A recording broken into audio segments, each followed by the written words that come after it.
It's about to get live. We keep it pretty level, no surprise.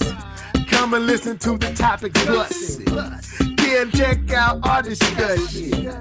Keith Norris and D2K. K-Bump 20 on the MIC. Check our night all the way in Germany. Leveled head, you know who that boy is. But I say, live and level, live and level. We on that MIC. Live and level, live and level. We just talking them games. Live and level, live and level. Take a seat and listen up, man. Live and level, live and level.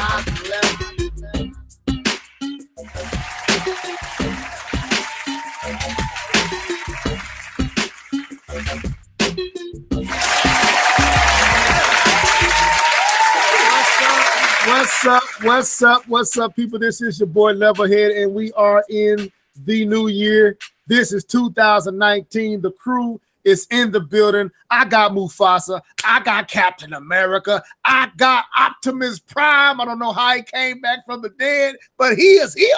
Anyway, let's jump into this thing, man. What's up, fellas? What's going on? Nothing much. What was crack-a-lacking? All right. D2K is on the phone. So, welcome, folks, to the Live and Level Gamers podcast. This is 2019, so we're going to definitely try to kick it off right. Came out of 2018. Hopefully, everyone made it over safe and sound. No idiotic things or bad things knocked at your door this last day of of 2018 coming into the new year. Keith, man, how's it been for you so far, bro? So far so good. You know, everybody's healthy. People happy. People unhappy. No, everybody's healthy, man. That's all I ask for. Health and growth, maturity, things like that. So, okay. How about you, K-Bon? Oh man, I'm good, man. I'm blessed, man. Had a good new year, man. Started off the year right. So I'm good, man. I'm excited. D2. Things are going okay, I guess. I can't complain. If I did, it wouldn't do any good anyway, so I won't. I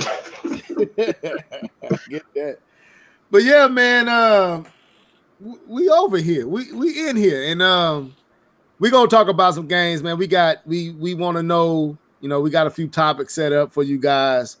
You know, with this year, there's a lot of stuff coming out. So we're going to definitely get into what we are anticipating this year. And we got some other topics set up, ready to go. But, you know, we want to shoot the breeze before we get into that. Who all seen Aquaman yet? I have. Yeah, I've seen that bad boy. I have not. Okay, well, so without spoiling anything. You can go ahead and spoil it. No. People we probably haven't seen it either, so we can't. Yeah, we won't say. We give our opinions on it, but we won't say any details. Keith, what was your verdict on Aquaman, man? I'm spoiling it, man. Listen, this happened and that happened. I thought it was if the DCEU, I had to slow down because I had to make sure I had the letters right, was steering themselves into an iceberg. This kind of got them back on course a little bit. They're still headed to that iceberg, but I think this movie kind of got them back on course if they follow the trend of this movie. And this movie is comparable to me to another movie that took place in a mystical land in Africa. But that was the vibe I got. Outside of Coming to America? Dude, outside of the lovey stuff, there's a lot of love in this movie. Outside of that, the dopey stuff. Yeah, definitely dopey. All right, K-Bomb, we let me set this up, man. So yeah, I wonder if you're gonna set it up. Go ahead. Yeah, let me set this up. So me and my wife, my wife and my in-laws are from the same neck of the woods my boy K-Bomb is from. So oftentimes when we over the holidays, I often be in his backyard, so I'm able to get up with him through the holidays. Most likely it'd be Thanksgiving and Christmas and them around them times, and when we up there in the summertime, I could get up there and I catch up with K-Bum a lot. So this time we decided to go. Me and his wife and my wife went out and we caught Aquaman at one of the theaters at the AMC up there, and we was all enthusiastic, excited, giddy to get there, and looking forward to it. We walk in, Keith, and I'm in the city. I leave this small little haven that I'm in, and I go to the big city, and we in this big old theater, and the screen is big, and the stairs look like it's going all the way up to heaven. And we walked to the tippy top because we didn't get there on time, and we got our tickets a little late. Boy, So putting 100 on 10, boy. I'm telling the truth though. So we get there, and it's just looking all immaculate and great, and all this is awesome. And then the movie come on, and it starts off, oh, this is amazing. And then we end the movie, and I'm like, I was absolutely disappointed. So I don't know. I didn't enjoy it. It definitely wasn't bad. If I was to compare it to any other movies in the MCU, I would put it somewhere in what I feel about the Thors or Ant-Man and Wasp. It was on that level. It wasn't bad, but it definitely wasn't what my anticipation had built itself up to. My hype level was too high for what I saw to enjoy it. So I'm probably going to have to look at it again with a more tamed expectation and give it a fair shot. Sort of like what I did with I went back and watched Iron Man 3 and came back with a whole different opinion of the movie than I did when I originally watched it. So when it come out on DVD or Blu-ray or 4K, which I don't know which one I'm going to get, it's definitely going to be the 4K or Blu-ray. When I watch it that time, I'll give a more, I think, fair assessment of the movie. Keith, you probably went in and wasn't expecting a whole lot, so you probably enjoyed it, where I went in expecting this to be Marvel's answer to, all the greatness of the MCU, and it definitely wasn't. It definitely wasn't that. So that's my opinion. It was okay. It wasn't bad. I enjoyed a lot of things in it, but I hated a whole bunch of other stuff. But it definitely wasn't bad. It was all right. It was, being out with K-Bum and his wife and my wife, that was cool enough to make it at least respectable. But I ain't enjoyed that much. Go ahead, K-Bum. So, I mean, the movie. I'm not gonna bash the movie. So I'm not, because I don't think it was terrible, and I don't think it was bad, but it wasn't bad, but it wasn't good. So let me try to get a good way to point this out. So you walk in, and it's like when you think of something being average, you know what I'm saying? You know what I'm saying? Everyone's dated an average girl. You know what I'm saying? You dated a girl that she wasn't that ugly, but she wasn't that pretty. She was a good listener. That's horrible. So Aquaman is a good listener. Careful. Was horrible. Aquaman's a good listener. That's what Aquaman is. Whoa. That's the best. Oh man. Explain Aquaman. So I mean, so Aquaman's in the friend zone. It's in the, oh yeah, Aquaman would be definitely friend zone. I'm trying to describe it, man. So I mean, it had its parts where I was like, oh man, that was dope. Oh, that was legit. You played yourself, Man. Yeah. Other parts I was like, that's like lame. Like, yeah. That's why is it so cheesy? Like, my skin hurt.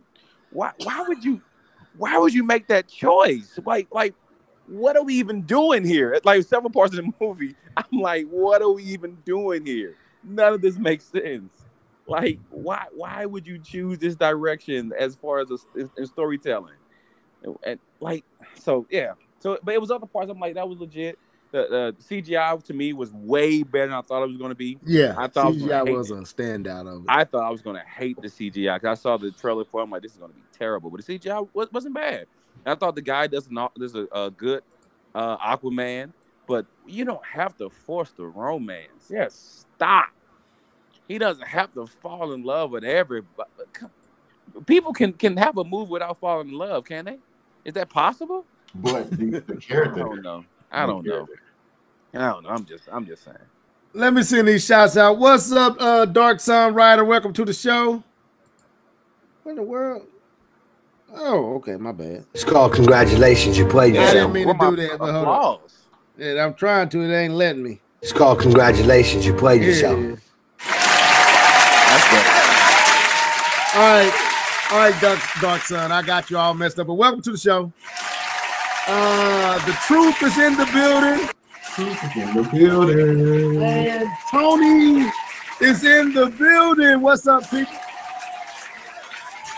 Oh, Cornelius is in the building. Oh, okay. All right. So, I haven't seen the Spider-Verse. I haven't seen the Spider-Man movie yet. So, I don't know when I'm going to see that. So, Bro. let me ask y'all a question though. Since let's not go too far away from Aquaman because I thoroughly enjoyed it. I did go in with an empty cup. So I didn't go in thinking, is this going to be as good as Marvel? Because at this point, you have to be crazy to go in thinking that. Like, just let that go. You calling me crazy, Keith? I'm calling you crazy. You gonna start off 2019 calling me crazy, bro? Dang, I mean, you have to because none of the other movies have lived up to any of those standards. And Wonder Woman? No, I didn't like the climax. The climax. It wasn't a whole movie. I agree that. I agree that. 2/3 of a movie. Bad. Yeah, the climax was the end boss was horrible. I give you that. The end boss. Right. The final antagonist was horrible. I thought the villain pretty good. Like Alice Prim said, welcome to the show. Oh, welcome to the show, Alex Prim. Oh Lord. I had to keep it going in 2019. I can't say it right now. Go ahead. You should have started off the 2019 saying his name right. I did it on purpose. You ruined it. Go ahead. Congratulations, you played yourself. See, you should have played. It's called congratulations. You played yourself. But I did it on purpose, though. Yeah. Okay. Okay. Yeah. I honestly did. But I like the fact that it was the let's call it the end boss. Let's stick with that energy. The end boss of that movie was decent. I like that, and that they actually thought about it and not to say, "Oh, we're finna just." Well, I can't spoil it, but I thought it was pretty good. Yeah, there was some cheesy parts, definitely the lovey scenes and stuff like that. But I believe that it's this woman in the comics. So, but I don't think they had to force it. So. Yeah, I agree. Just it's like the lovey parts in Venom was terrible. Like it was just it was no chemistry in Venom. Can I ask a question? Yeah, go ahead, bro. Why can't DC match their animated movies? Man. Like DC animated movies are top notch. Are superior than Marvel's. Even way superior to Marvel. And they animated movies are just as enjoyable as the MCU of Marvel is, in my opinion. Yeah. So I don't understand why they can't. Too many hands in the pot, bro. Too many suits. But my question is, if they have those guys over there working on those animated movies and they're able to pull those off as well as they are, why can't that translate to the different, action bro? movies? It's money. It's way more money when it comes to the live action, man. I'm just talking about story. I'm talking about the story. I'm telling you, you got suits helping make decisions, man. When it comes to live action movies, a lot of those cartoons are closely following the comic books that have been released in the past 10 years or so. So that helps a lot, especially like right now they're doing the whole Death of Superman story arc. We got the movie. It's already on DVD, but they're going to be re-releasing it back in the movies this month, I think. Like part 1 and part 2, they're going to have the Superman Doomsday fight. It is going to be the next movie where they have the 4 Superman that came after. The Eradicator, the Superboy, and all them. Yeah, it's called some Superman's I can't remember. The Rise of Superman or something like that. Yeah, I seen some of the previews for it actually this morning. Another video uploaded for it. Let me ask. Well, I want to set this up for the next time we do a podcast. We won't do it this time, but I want me and Keith and K-Bum kind of started this conversation in the Hangout, and it give y'all a chance. You know, all you guys in the live chat to give a chance to kind of get your thoughts wrapped around it when we talk about it. But what are the most important MCU movies, what are the top 5 most important, not your favorite, but most important, relevant to what makes the MCU, what makes Marvel's cinematic universe what it is? What are the most important and impacting movies that help make it what it is today? We won't talk about it on today, but we want y'all to think about that, and you think about it and come back with your top 5 most important, most relevant, most impactful that help create what the MCU is today. I want to. We kind of started it, but I want to. The truth already in the comment. Blade. Now we talking about Iron Man up. Iron Man up. We won't go all back. We talking about the current MCU, what it is right now. I definitely agree with Blade, but Iron Man to this point, what is the most important, impactful, and influential that caused this to be what it is right now? We ain't gonna talk about it right now. Just know we're gonna put that as a topic because I feel like that'd take up half the show if we try to do that. But anyway, let's get into what you've been gaming on, then get into these other topics. So we got Aquaman out the way, unless anybody else got something they want to add to that. Just want to add one thing. Go ahead. And then they're gonna be long. Just to piggyback off of what D2K said about the animated movies, and we got them following closely to the stories of the comics. A lot of the times, that's what you have with Marvel, and then the directors that they have actually understand and like and love the content that they're making. You got DC over here on the other, Warner Brothers on the other side. Who's the big director that we can get? It doesn't matter. Does this person actually like the comics that they're making, and they're gonna like really be true to it? Like, not even with the MCU, but you got Ryan Reynolds with Deadpool. He loves the character Deadpool. He knows about him. He read the comics. Therefore, it translates into a better, more robust movie or whatever. Whereas DC over here is just making movies for the sake of making movies. Like, let's get Michael Bay next, right? So I get what you're saying. So you're saying the Marvel directors actually have a passion and a love for the comic book character they're trying to portray on the big screen, whereas DC is basically trying to compete with Marvel and have no real relationship with the character that they're trying to portray. Exactly.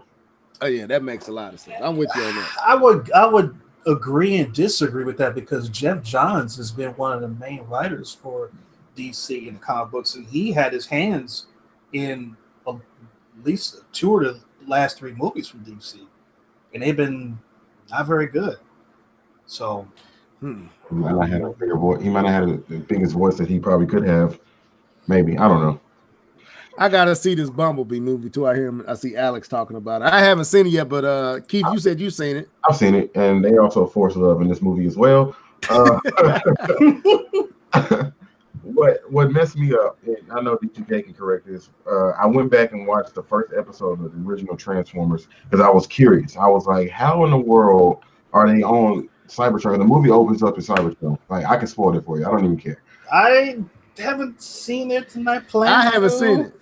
Well, but I already know it opens up in Cybertron. I know that. I'm not gonna go to Earth. Okay. But I was just curious, is like the transformations prior to having Earth knowledge. How about that? I'll just leave it at that. I was always curious about that. Well, when they were on Cybertron, they didn't get to when they landed on Earth and they woke up, quote unquote, millions of years later. Teletran went out and scanned Earth things and programmed that into the Autobots and Decepticons that were in the Autobots' Ark spaceship. So that's how Optimus Prime became a semi-truck and Megatron became a pistol and all that type of stuff. Because on Cybertron, they transformed into like spaceships and stuff. Yeah. Like Soundwave transformed into a statue. Wow. See, D2, that's why you're so valuable to the show. You just know so much. That's amazing, man. I had no clue that's how they became trucks. And all that. So that's what's up. So we definitely I gotta see that. I gotta see the Spider-Man movie. You gotta see the Spider-Man because we gotta have conversations about I've been hearing so much about it. This movie, you have to see it. Didn't it already win an award? It won an award for best animated movie. Yes. No graphics. Best animated movie, not just graphic. And Sony's actually going to patent That style. that style, because what they actually did It's was called congratulations. You played You yourself. tried. I got I was it trying to out. let you get it I out. got it out. I got it out. You tried. No, but that style that they did, man, they actually made each individual Spider-Man that resemble their own particular color scheme and comic book style. And so I actually read up on it, and the creators of that said it was like making 5 movies in one, because each character they had to draw in their own special style. It's actually, man, it's anyway. You got to see it. If we can talk, I'm gonna spoil it now. We'll see. Okay. Before we go into what you've been gaming on, I want to share this with you guys. So like I said, I got to go up to my boy's house and finally got to see the new house. And I'm gonna tell y'all right now, it's a beautiful home. I felt like I should have had a room somewhere in there, but still, I ain't jealous. I ain't mad. You know, my boy didn't have no guest bedroom for me. He did, but it ain't for me. It was for other guests. So It ain't for you. so I got a chance to. Now, you know, me and my boy we tech nerds. We like he come down here and I'm trying to showcase. Now, K-Bum did kind of go overboard with the house tour. We almost missed Aquaman from this dude trying to get his house tour. It's the best tour. It was the best tour, but it was absolutely too long. And I was with your wife, like, let's have a fast tour. But anyway, we both tech heads. So I know I got a 4K HDR TV, and he just recently bought him a 4K HDR OLED LG TV, and he wanted to show me just to make me upset when I came back and looked at my 4K TV. But man, I'm gonna tell y'all something. I was highly impressed. I know Jedi Knight said that the TV is amazing, and you won't even get to see how amazing it is in the store. When he said it's true blacks, bro, Keith D2K, when the screen went out, you couldn't see nothing in the room. And when the lights came on, it's like it was too bright. I was like, God, put it like this. I came and calibrated my TV. After experiencing that, like, I'm missing something. I got to get this to the best. My TV is beautiful, and I've got nothing but compliments on how gorgeous the screen is. But I was like, you just don't know what I know. There's something out there better. And I'm a co-sign the OLED TVs, man. K-Bun, you got a beautiful TV, bro. And I'm just letting you know, man. I was like, man, I'm telling these guys, that TV caught my attention. I was like, when I go downstairs and get back in my man cave fully and I upgrade what I got down here, you know what I got down here, that 1080p 65-inch. I'm going to, when I upgrade from that, which will probably be next year, I'm not going to do it this year, I'm definitely going to be looking in them OLED. If it ain't nothing new out, I'm definitely going to be looking at what you got. That TV impressed me, man. That tech demo you showed me, was ridiculous. I was like, dude, I was shocked at how I heard about True Blacks, but seeing it in person, I was like, my God, this is the only way to watch TV, you know. So, man, I just I had to put that out there, man. But your TV is awesome. It is a reason why that TV has won best TV for the last several years. It's a reason for it. And the thing about LG, and I did all my research before I bought this TV, boy. The thing about LG is that they use the same panel on their $1,800 TVs. It's the same screen you get on their $10,000 TV. Same exact screen. Okay. The same thing. So you're getting the highest quality you can get. So no, I got a good. No, don't get me wrong. I spent some money on my TV. I ain't spent what he spent. But I spent some. Hold on. I ain't spent no 10,000. Hold on now. My TV 2 years old though. His is not that old. Mine is old, a little older. Man, but this what I will say. Can you get all them talking everywhere we went? Turn off the lights, and I'm like, dude, would you stop? Let's go, man. He's talking. My house is a smart home, so I got all my Alexas, and I can turn lights off and open doors. Man, And if you don't hit that switch, man, nobody trying to talk to this thing, man. Turn that light off. Let's go, man. So what I said, hey, I told his light to stop listening to him, and it got confused for like 2 minutes. But anyway, no, we had a good time, man. I enjoyed that. Man. It was dope. But so let's get into what you've been gaming on. So starting with I'll start with you, K-Ball. What you been gaming on, bro? Yeah, I'll be quick, no problem. So I actually got one of my partners to play 2K with me. So I've been showing him the ropes playing 2K online. He's definitely more skilled and leveled, so that's cool. Wow. So had to throw that jab in there. So been playing NBA 2K online. I've been playing started back playing Madden, but I don't play against humans. I just play the game because just it's computer because it's fun. I've done little Overwatch, just a little bit, and Rock Band. That's pretty much what we do on Christmas. We bang out on some Rock Band the whole night. So that's pretty much all I've been playing on. As Level saw when he came up, I was actually playing what was that 2K I was playing? Yeah. No, FIFA. No, I was playing FIFA with my boy. No, you was playing FIFA when I came over the second day. Yeah. Yeah. So we was playing FIFA all with at like four different people all on the same team, all playing against another group of 5 people. Just playing online. And so as Level saw when he came through, that mostly I play is online games because I play with my boys, I play with multiple people, and that's usually how I have fun. I have Spider-Man and I have Call of Duty. I haven't really played them as much, but I do have them, but I just haven't played them. Okay. D2K, what you been gaming on, bro? Not a whole lot. Just play a little bit of Madden and 2K with my nephews. I don't think I won a game. I think I won 1 game in Madden. I lost 2. They play it all the time, and I don't play it at all. I don't own it. So I think I played 2K. My nephew, he picked the East All-Stars, and I picked the 91 Chicago Bulls.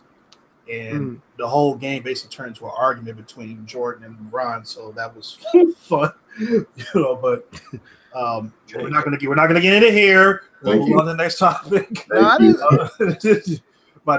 Anyway, I bought Slime Rancher for Steam, and basically have been having fun going through that whole process all over again and maxing the game out. Now that I know where everything is, but it's still just as fun to play on the PC with the game moving a lot faster and being a lot smoother. It still has a lot of stutter and slowdown in it, which doesn't make any sense because my computer is more than capable of handling any game that's out there. But I guess it's just an optimization problem on their end, while it just has slowdown in certain areas, but it's still fun to play. Okay. But other than that, not much. Okay, cool. That's what's up. Slime Rancher, little 2K, little Madden. I'm with you. Keith, what you been gaming on, bro? All right. So this break for me has been a little weird. I'm no longer a PC gamer for the moment. As you know, my graphics card I thought went out, but I don't think it was my graphics card. Sent it into EVGA, got it back, put it back in my PC, still didn't work. So I was like, must be my motherboard. But you know what? I don't care. I don't feel like doing this right now. Put it on Facebook. Put it on Facebook. And this guy hit me up, and he, I had a certain price on there. Nobody wanted to pay for it. A lot of people was like, hey, would you trade? So this guy was like, hey, would you take a PS4? And I was like, is it a Pro? He was like, no, it's a Slim. And I thought about it. I traded my graphics card, brand new graphics card, basically, for a PS4 Slim. And with that, I am now back with PlayStation and Nintendo again. So I bought 2 games on the PlayStation, and I really, really wanted to buy this game because my son, he is really, really into Spider-Man. He's only 2; he'll be 3 this month. He walks around the house talking about some. I'm Spider-Man.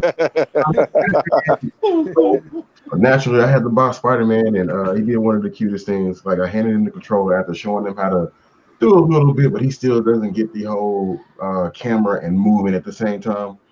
But I showed him how to shoot the web, and he shot the web, and then he looked at me like I did it, and I was, I thought it was the cutest thing. I was like, man, Did you cry, bro? Did you Man, drop a tear? I could feel it in here, like right in here, right in here. But I didn't cry. But I was like, man, that dude is growing up on me. That's my boy. Exactly. But and then I also bought Horizon Zero Dawn. Is that it? Yeah, Horizon Zero Dawn. I played like the opening part to where she grew up, and I haven't touched it since. I've really just been playing around with Spider-Man and swinging in the city. But that's on the PlayStation. On the Switch, I've been playing a few games. Guacamelee 2. If you ever played the first one, you would definitely enjoy the second one. Although I think they kind of ramped it up in the later levels on this game, where you really got to use all your skills that you learn over the course of the game, and some of the new skills. Very, very got to be quick with this game with your fingers and stuff like that. For me, anyways. Guacamelee 2, and then I've been playing a little game that was on sale from Ubisoft that had a certain Nintendo character in it called Starlink. Finally played Starlink. I said I was going to play it. I was excited about it even before I saw Star Fox. I bought the starter kit with the Fox, of course, and it came with two characters. I don't even know the name of the other character. I've been playing a little bit of that. Kind of get my head wrapped around what's actually going on in the game and what you have to do.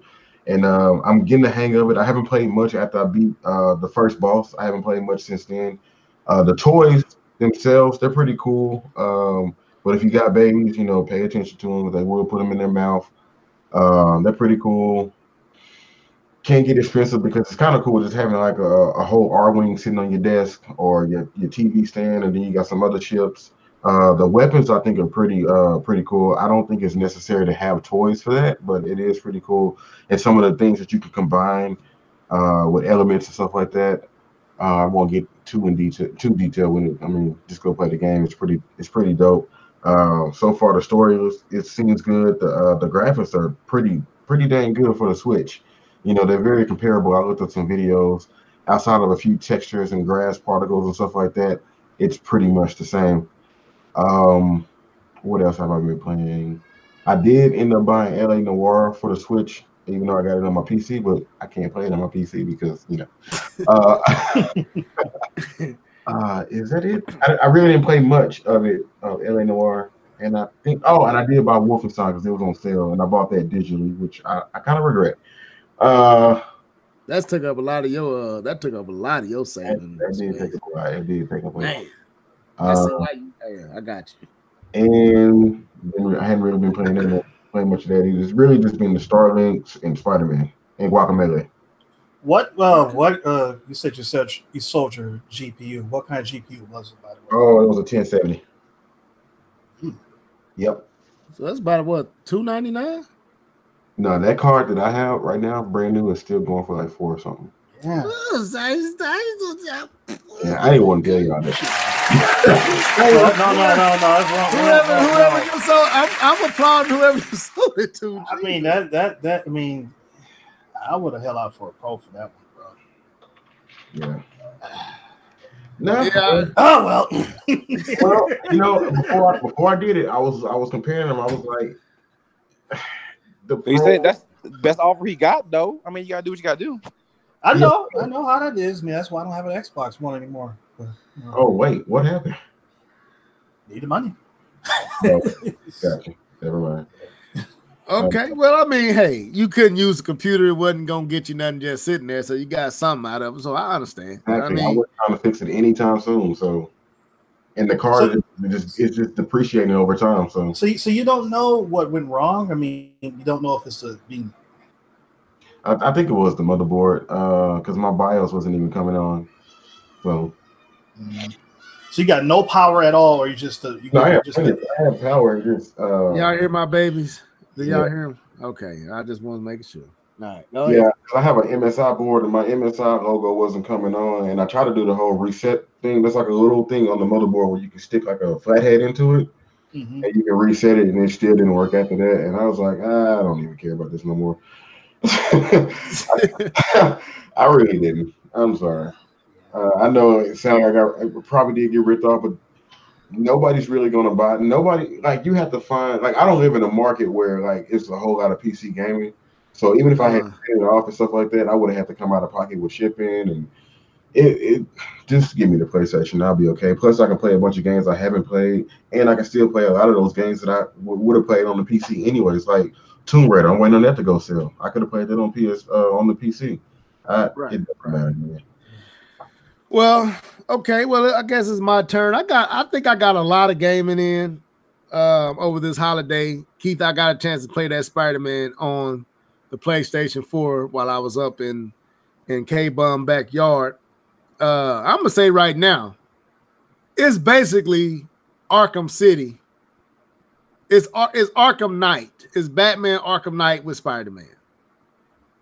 Swinging around the city is amazing. The graphics is amazing. This is on a regular PlayStation 4. This wasn't a 4K, and this wasn't the Pro. I got a chance to play a Pro at K-Bum House.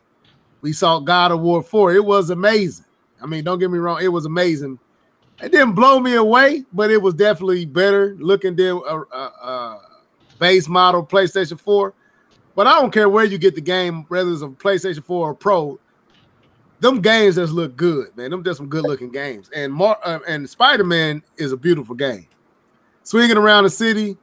What I do like about it is if you're not around a skyscraper high enough, Spider-Man won't just grip to it to nothing, basically nothing.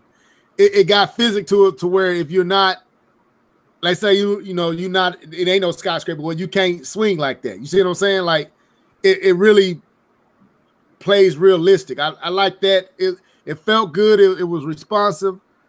I think it would get very repetitive after a while, though, just like Batman.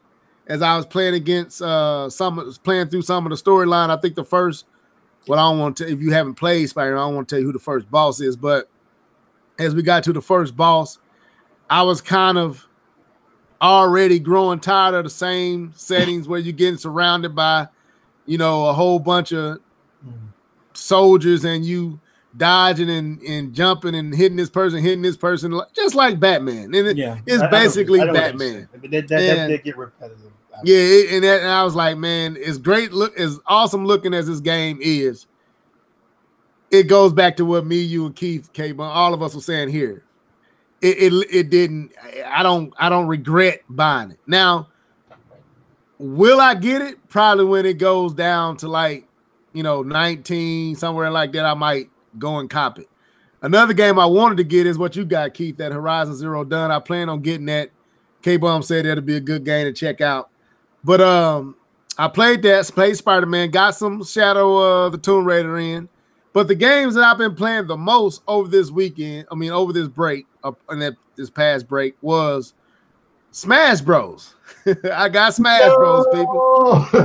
Yeah, I got Smash Bros. Actually took it up to St. Louis. Did I say so? Yeah. Took it up north. Yeah, I took it up to K-Bum House, and he actually got it in on some Smash Bros with me. No.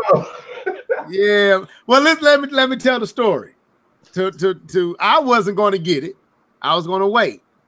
But for Christmas, my brother bought me a $50 gift card to none other but GameStop.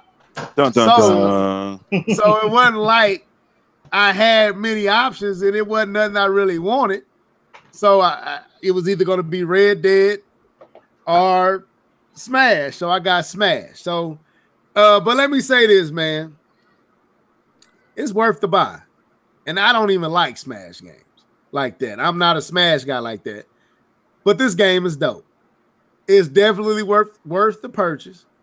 The improvements that they made on the game, and K-Bum could speak, he saw it. It looked leagues above what the Wii U version looked. Leagues. It's noticeably different. Yeah, it looks nice. It's fast. Like, it's close to Melee fast. It's fast. I ain't gonna say it's Melee, but it ain't as stiff as the Wii and the Wii U version. This game is fast. Sometimes it's a little too fast. It's a little like I'm not like the Inklings, like the way they move, like when they go on the ground and do the squib.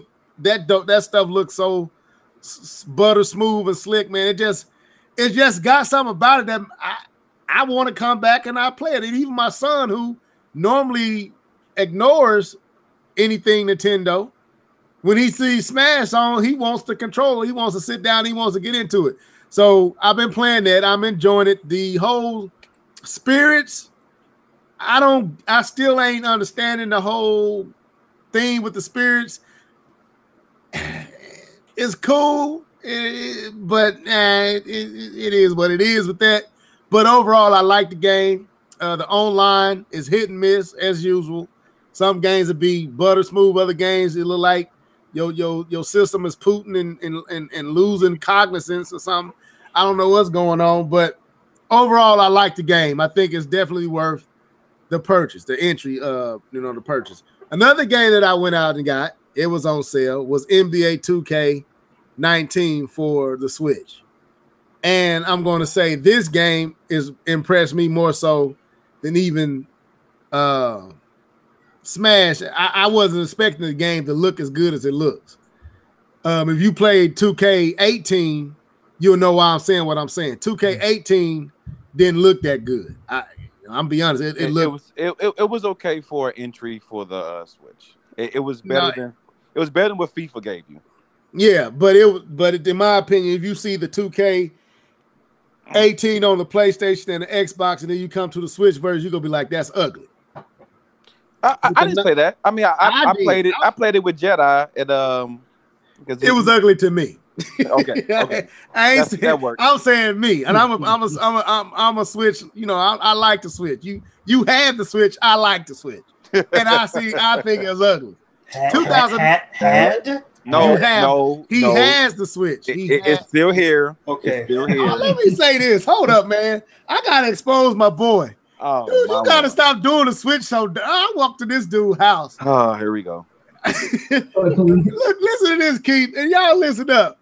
Well, I'm walking my boy house, and he got the Xbox under there. He got the PlayStation 4 Pro under the TV, and he got the Switch under the TV. Ask me what's actually hooked up. PlayStation. That's all he had hooked up. There ain't no cards going on. I put the other stuff out there because I had a housewarming. I have not finished decorating all my basement, and so I put all my systems up just for decoration for the housewarming. And so that's the only person I've been playing for the last month is the PlayStation, since we got a hater on the mic. It's called congratulations. You played yourself. Now, so I bring my Switch over there because I'm like, I'm pretty sure you're gonna want to see Smash. K-Bum is into Smash, so I'm like, I'm just gonna put my system in the dock. He's like, well, hold up, bro. Let me hook that up. So he goes and pick up the dock. And you will swear, I'm like, this dude ain't hooked this thing up. So he totally disrespects the Switch, puts it all the way across the room. It ain't even sitting on a stable structure. I'm like, I'm not putting my Switch in there so you can drop my stuff, and I'm going home Switchless. I was like, this dude, you gotta have love, man. You gotta appreciate the Switch, K-Bub. You can't treat it like that. It's Cinderella amongst all that other stuff up in there, man. You can't do that. Mopping the floor and cleaning off your walls and dusting. And do you need anything else, sir? This dude, I'm just playing with that. But in close, I think 2K19 on the Switch is a very nice looking game. And I don't know how they were able to pull that off the way that they did. The character models don't look that bad comparable to the PlayStation 4 and Xbox One version, not in my eyes. And I'm saying going from 18 to 19 is noticeably better. To get that improvement over that short time, I don't know how they did that, but it was only for $29.99, so I didn't feel like I lost any money on it. Great game, fun game. I still need to learn how to play it, but I've been getting beat by the computer, but I've been sticking in there. So y'all keep me in your prayers, but we're going to move to this next topic. So, but that's what I've been gaming on. And like I said, I got a lot of gaming in over these last. I was off for almost 18 days straight, so I had the time to get it in. So let's move to this first topic. And I'm going to throw this at D2K because he kind of brought this up to us. So with the controversy, go ahead and set up what you kind of threw at us, D2K, earlier in the hangout. Well, I've had more time to think about it since we had the conversation, and it's more encompassing of not just the YouTube community, but entertainment community in general. And I look at like sports talk and political talk and entertainment talk and whatnot. That it seems like we see this dynamic of people who have found a way to create a cash flow system by intentionally creating controversial situations and controversial topics to keep people talking. And it reminds me of, like we talked about in the comment section, but a very wise fellow by the name of Eric Bischoff, which the name sounds familiar. He's a guy who used to run WCW. He wrote a book called Controversy Creates Cash. And I haven't read the book, but I can, just from the title, I can understand where he's coming from, and knowing him and what he was able to do in order to come within striking distance of putting the WWF out of business. I can understand where he's coming from about controversy creating cash, because of all the stuff that he did, all the risks that he took to put them in that position. But what got my attention about this particular topic was looking at some of these YouTube videos and looking at how certain people keep posting videos about things that are either most likely to be wrong, or even if they're right, it's not something that's just nominal. It's something that's very explosive. So even if they're right, then people will come onto their channel and talk about it. But if they're wrong, then people will also come to their channel and talk about it. And it's gotten to the point where I'm thinking to myself, these people cannot possibly be this stupid to believe these things that they're saying. So I'm giving them the benefit of the doubt, and I'm saying that these people are doing this on purpose. They're purposely putting nonsensical titles and nonsensical videos on their channel because they know that people will come to their channel and troll them for being so stupid, and all those clicks go in the bank. And it's getting to the point where people don't have any integrity anymore of being truthful. They just want to make money, and they don't care if they look like buffoons in the process. They just want to get people on their channel to click on their videos. They can look at the whole comment section. They can be calling you all kinds of names, and you're stupid, you're an idiot, and blah, blah, blah. All that money is going into the bank. And I'm just wondering if people are ever going to get to the point where they say, you know what, maybe I should not do this anymore. Maybe I should stop falling for this. But I don't think so. Okay. Let me do this right quick. Shouts out to Danny being in the live chat. So basically what you're saying is, are we suckers for controversy? And what I mean is, listening to you, and we won't stay on this long, but I thought it was an interesting topic. I kind of know some guys, or I know some guys that fit into what you described, and where they either make some outlandish prediction about this or what this device is going to do or what's coming out in the future, or they say some real idiotic or absolutely easily to debunk statement like a Michael Pachter does. And it seems like no matter what these people say and how far out there they get, like Michael Pachter says something, and I use him because he's famous. I ain't using nobody that we know. But Michael Pachter said something about the next Xbox being able to run at 240 frames per second. Like, and he made this statement, and people just started, like people who know tech begin to really, like, dude, where did you get that number from? Even, like, what in the world? Where did you even pull that number from to make that statement? Like, it ain't no system that will ever into affordability that will be able to push 240 frames per second. That's gonna sit under your TV that you're gonna have, that you're gonna buy at an affordable price.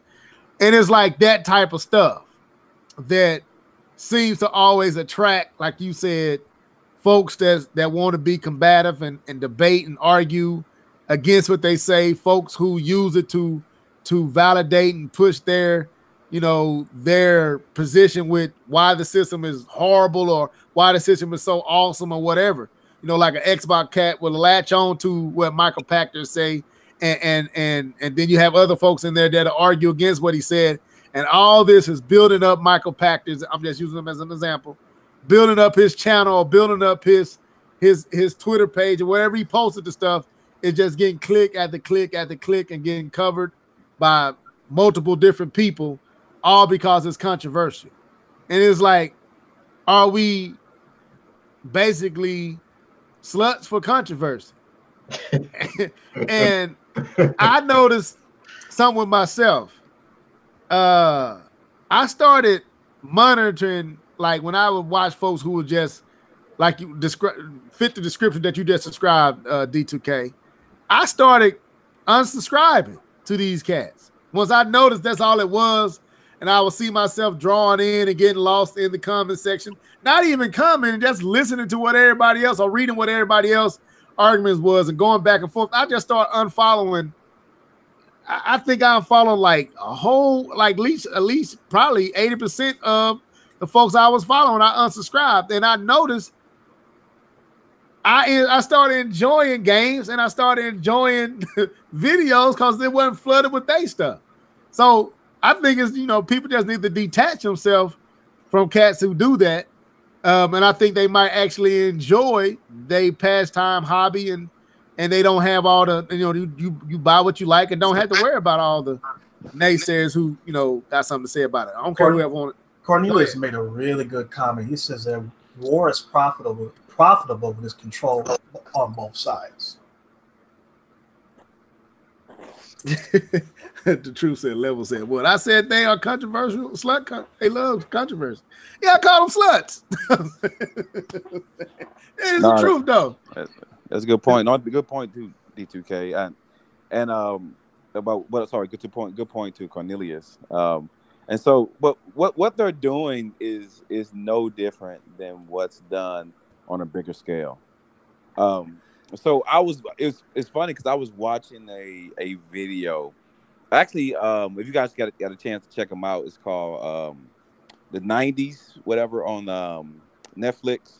And they just talk about the 90s, but you feel good about being an 80s baby. But it was one thing on there that they talked about, and they talked about the rise of cable news. And what the rise of cable news came from was it birthed out of the O.J. Simpson trial, and how I don't know, it wasn't CNN. I don't think it was CNN. It was C-SPAN, I think, or somebody had pretty much like the full kind of coverage on that, and it was O.J. Simpson 24/7, and so it actually made it quadrupled their viewership.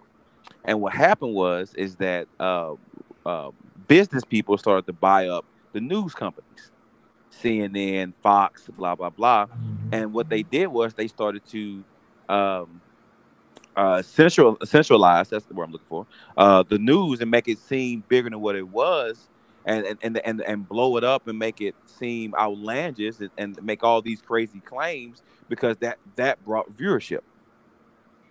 And that's how these even how these a lot of these cable news companies still act today.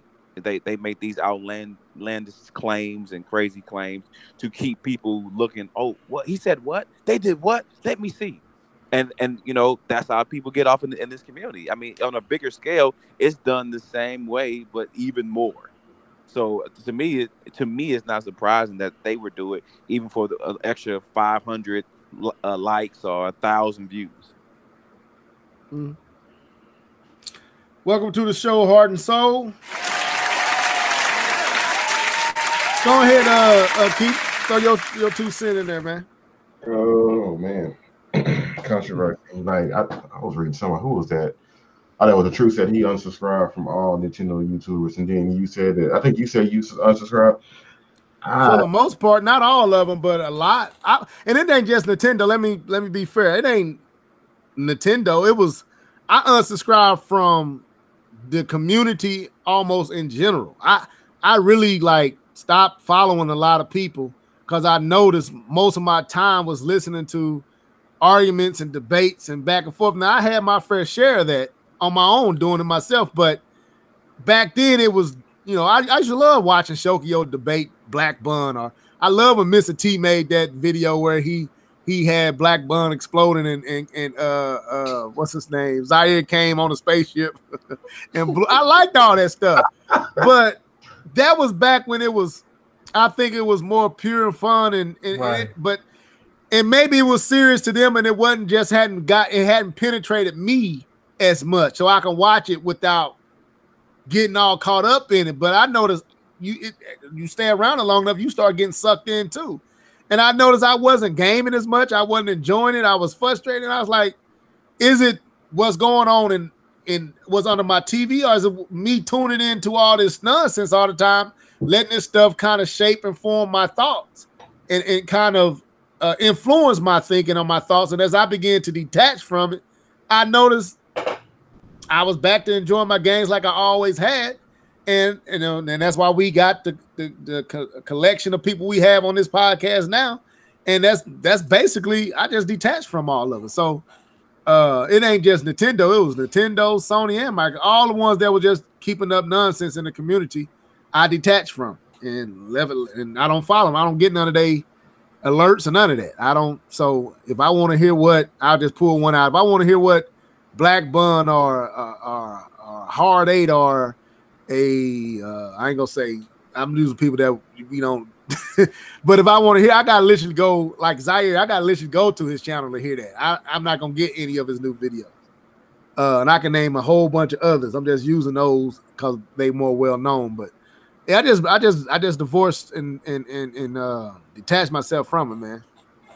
Yeah, so yeah, I'm the same way. But a lot of times I just ignore it, man, because like a lot of these guys aren't creative enough to just make real content. Like they either just talk about what's happening in the news, and everybody, like if you subscribe to these people, you'll see a long list of people saying the same thing. And if you subscribe to a certain person, you may just like their opinion on things. That's different, you know what I mean? But a lot of these cats just following the trend, following the wave. They're not coming up with original content or anything like that, or they're making stuff up that they have no idea about, or they have this insider trying to pull you in. Like, dude, like, why am I wasting my time and giving energy to something that you don't even know is true?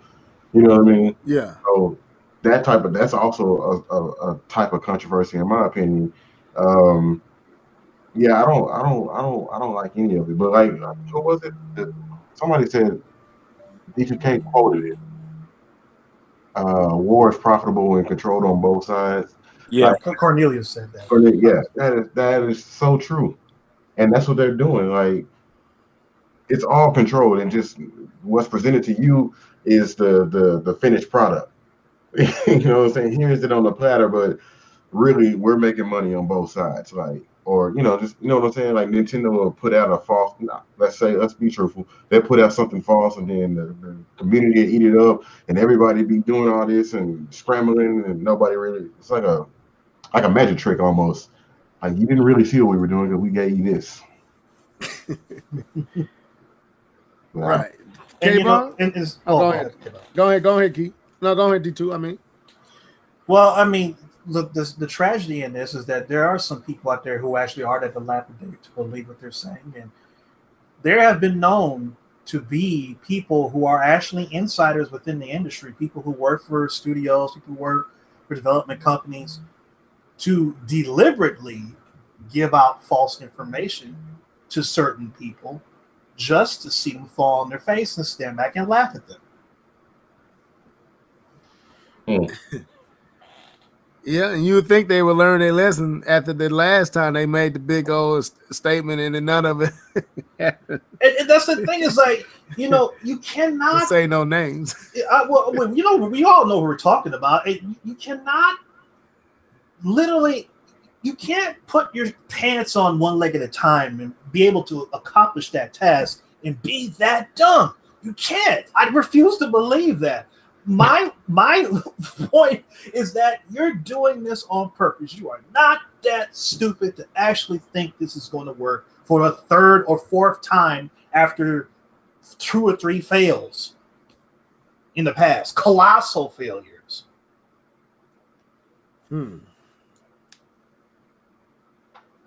Okay. Anybody else? I'm with you. I mean, it's only so many times, and looking at the person I think that you have in mind, and there's many of them that's like him, but singling out him without saying any names, he has to know what he's doing, because you can't be wrong that many times and continue to make the same type of predictions and be wrong every time, yet your channel and your subscriptions steady grow. After the debacle of the last prediction that he totally, absolutely got wrong, which is the Switch, you would think that would have ended him, because he based his whole career and he put his whole YouTube cred on the line and was absolutely wrong. And you would think that would have hurt him, but it didn't. And he make even more outlandish predictions and controversial predictions, and yet folks gravitate to it. That's why I say, yeah, I believe what he's doing is just, it worked, so he continues to do it. But the problem is he has enough folks who come over there and support it that no matter what he say, they there for the ride because it sounds good, and it's like we like what we hearing, even though we know it is possibly there's no way this is going to happen, but they like hearing it and like imagining the possibility or the potential of it. And it's like, dude, that ain't never happening. So why are you giving this dude your time when ain't nothing he's saying going to come to pass? It's like, but they love it. But you know, eat it up. To me, it's kind of funny because there's another person with the same name that does a lot of the same things. There's a guy that fancies himself as a wrestling insider by the name of Dave Meltzer, who for years, basically back in the 80s, he tried to get a job working for the WWF, and for some reason him and Vince McMahon didn't get along, and Vince told him to go kick rocks. And from that point on, he's made it his life to basically try to stick it to Vince. It's like, you should have took me back then. And any chance that he gets, he tries to find inside information to point out to WWE to make him look bad. But he's basically fancying himself as a wrestling insider, that he knows everything that's going on behind the scenes. And I know this wrestler is going, I know this contract, I know how many seats were actually sold at this pay-per-view. It's not what they told you. Like, for instance, like he would always say that the 93,173 people that were at the Pontiac Silverdome for WrestleMania 3 is a fake number, and some little birdie told him it was 78,000. This guy bases all of his inside information off of what other people have told him. He has no way to substantiate whether or not this information is true. He has no inside information. He has no access to anybody's blog books or any IRS statements or anything of that information. But he somehow knows everything that's going on behind the scenes. And it's kind of funny that he shares the same name of a certain other individual who kind of does the same thing in the gaming community. And it's just kind of funny. And I just kind of say, like, you know, birds with feathers flock together, I guess. Yeah, I don't know, man. Let me say this, though. Welcome to the show, Heart and Soul 72. Not to belabor this look any longer, I don't want to stay, but yeah, I'm with you. It's less them, more us. If we will be more wise about our particular about what we watch, these cats wouldn't be able to do what they do. But since it's easy to create controversy or click titles, and you say something like like if it's Nintendo, the Switch Pro is a definite, it's coming, and then that's gonna, just off of that title, people gonna click. What? Let me, and then you don't even realize who it is until you actually get to the video. Then you realize, you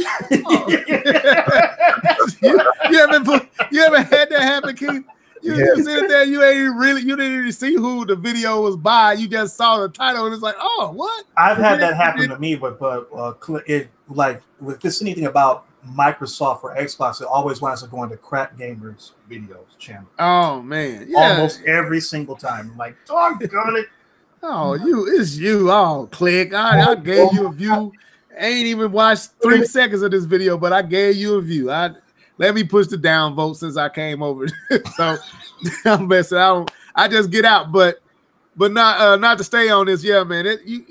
That is what this community. That's why, like I said, I detach myself from a lot of these cats, and I follow a lot of more informed people who know what they're talking about. And ain't just there with the gimmicks and just catering to an audience. That's why I stopped doing it.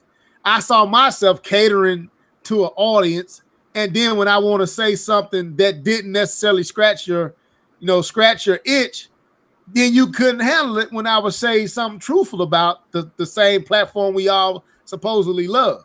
So I had to, I'm like, look, I don't want to be stuck with only saying what makes you feel good. I want to be able to say the truth, no matter if it makes you feel good or you don't like it. I like the freedom to say what I feel, not what I think you want to hear. And so I just had to stop fooling with all of it. Yeah, I cut some ties and some of those folks, came back around and we cool now. But I'm happy where I'm at. I'm happy with my view count. I'm happy with being able to come in here and talk about the stuff I like to talk about without worrying about what folks think about it. And that means if that's only mean I'm going to get 120, 130 views, I'm fine with that. I'd rather get that than 1,000, and I ain't even say what I really wanted to say.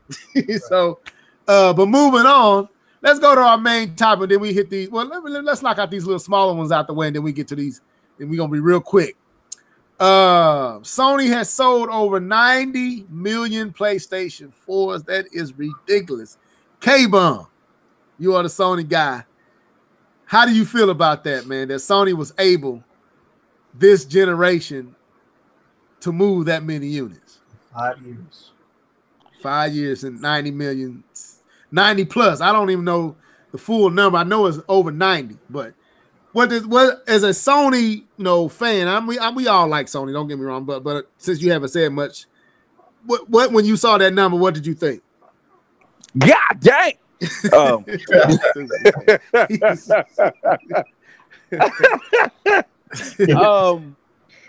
First thing popped in my head is how.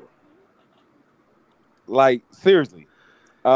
If you go back and watch one of the straight talks when I first started to get into the podcast with Level, was doing the PS4, and he came to the crib and he had a conversation with a straight talk, and he asked me straight up, if people buy the PS4, and at that point in time, the only game that was out was Infamous Second Son. I think it was around March time, so around 4 months after PS4 came out. And I said, people should probably wait to get the PS4. It probably isn't the time to get a PS4 unless you're a diehard fan. And the number just kept rising,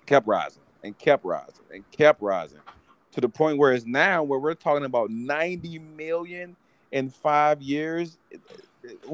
Wow. To me, that's ridiculous, man. I don't know if it speaks more to Sony's success or to Xbox's failure. I don't know which one speaks louder with that number. You know what I think? Oh, no, you ain't finished. Go ahead. Yeah, so that's what I don't believe it's all Sony. Like, it's not. I really don't believe it's all Sony. I believe because Xbox 360 wasn't all Xbox. Right. It was Sony's blunders. It was the PS3's blunder that sent people who had bought the PS2 over to buy the 360. That's why the 360 rose as quick as it did, because people were like, well, I'm not spending $600,000 for a PS3. I guess I'll be getting an Xbox 360. But likewise, a lot of people who got the red ring of death ran back over to Sony. And the mistakes that Xbox made early on kind of moved people towards. Because remember, the pre-release numbers for the PS4 was ridiculous. Remember, they had to keep coming out and trying to open them up because they kept closing the pre-release numbers. But that was due to Xbox's failure, not Sony's success. Well, What I I want to throw something in right quick. Since the very first PlayStations, Sony has sold around this number and above it. I just have to say that Sony is just consistent, man. You just have to say they're consistent. They're being consistent. You could say if nobody buys a PlayStation 4 from here on out, you can say they're going down because I think did the PlayStation 3 sell over 90 million? I'm not even sure. it was right there. It's like it ended, but it tapped. That's after 10, almost No, not, almost I eight think it years. finally hit 100. I think it did finally Yeah, hit 100. it fills out at 100, but that's after almost a decade on the market. You know, So when I was with, oh, go ahead, Keith. no, I'm just basically saying that Sony's just being consistently Sony, and like we could throw in Microsoft failures in the beginning and Sony own failures in the beginning of the last generation or whatever. But man, really, Sony's just being very consistent. They have a model of what gamers want, and gamers seem to really stick to what Sony's giving them. They have the third party games to give them enough exclusives to get the satisfaction out of their console. I mean, they're just being consistent, man. And Nintendo, they always do have to throw them in there, but they always doing something different. You never know what you're gonna get. Microsoft, they just haven't matched the same type of exclusivity. Even though they get all the third party game, they have the most powerful console. It doesn't matter because Sony's being more consistent with what the gamers want. And if they move into the PS5 and be consistent, well, you're gonna have another 90 to 100 million sold. I'm not surprised. Sorry. I'm gonna say this. This is what I think. Gamers just in general get PlayStations, and they have became the system that you get, regardless of where your position is. If like I use myself, yeah, I'm a Nintendo guy. I like Nintendo. Every one of you guys know my preference and preferred company of choice is Nintendo. But you name me here, really? but okay, why you do me like that, man? Why you have to do it? But anyway, but I always get a PlayStation. Now that ain't always the case with Microsoft. I always get a PlayStation. I owned outside of the first play, outside of the OG, the original. I had the PlayStation 2, I had the PlayStation 3, I had the PlayStation 4. There is no question. Am I going to get a PlayStation? It's most likely when. It's never am, it's when. I'm going to always get most likely. I almost didn't this time this would have been a first that I didn't get a Nintendo at lunch. I'm going to get a Nintendo at lunch, and I'm going to get a PlayStation at some point in the equation. Microsoft is the one that I'll be like, I don't know. You know what I'm saying? I got the 360 and I did get the one.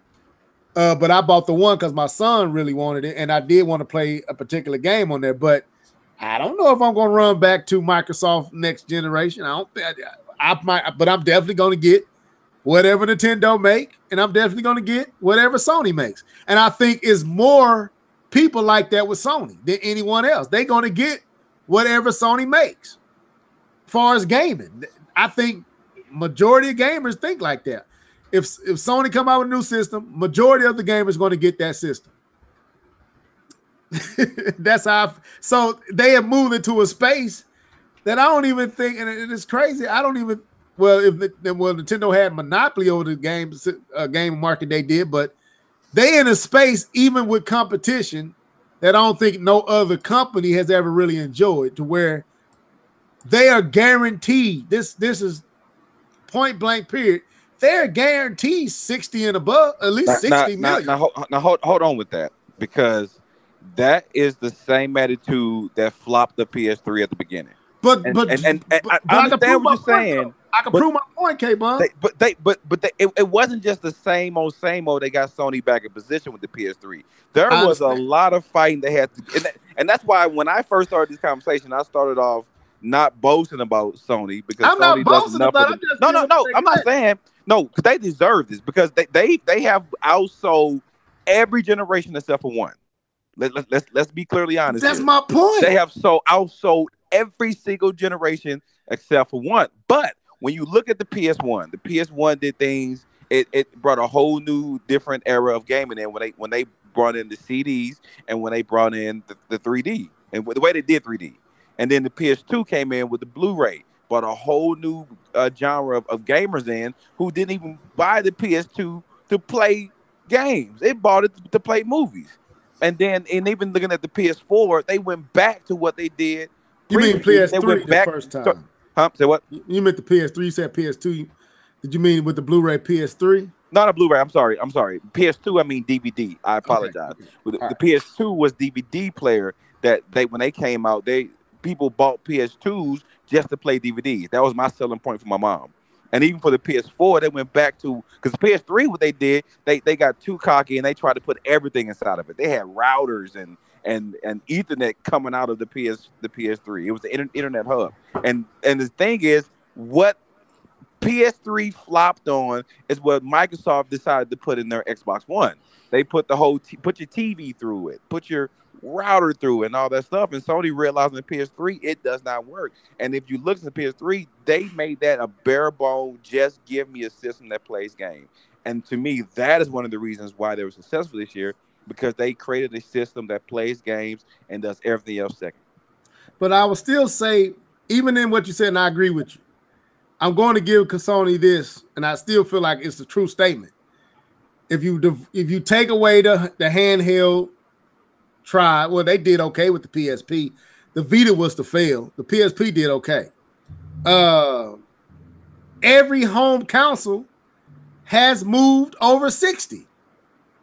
That, to me, even the PlayStation 3, in its failure, still managed to move. Before that generation was over, it moved 89 million. And it was losing to Microsoft, and it did that. Yeah, they had to do a whole bunch of fixing and changing position, but it wasn't like the PlayStation wasn't selling like it normally sells. So like 100 plus. Like the PlayStation 1 or PlayStation 2 was 100 plus sellers.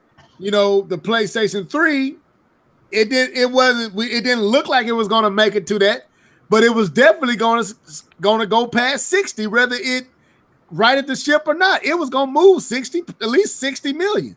And that's my point. Like, Nintendo with the Wii U only moved 13 million systems, bro. With the GameCube, it was only like 29, 28 million. With the Wii, it went to 100.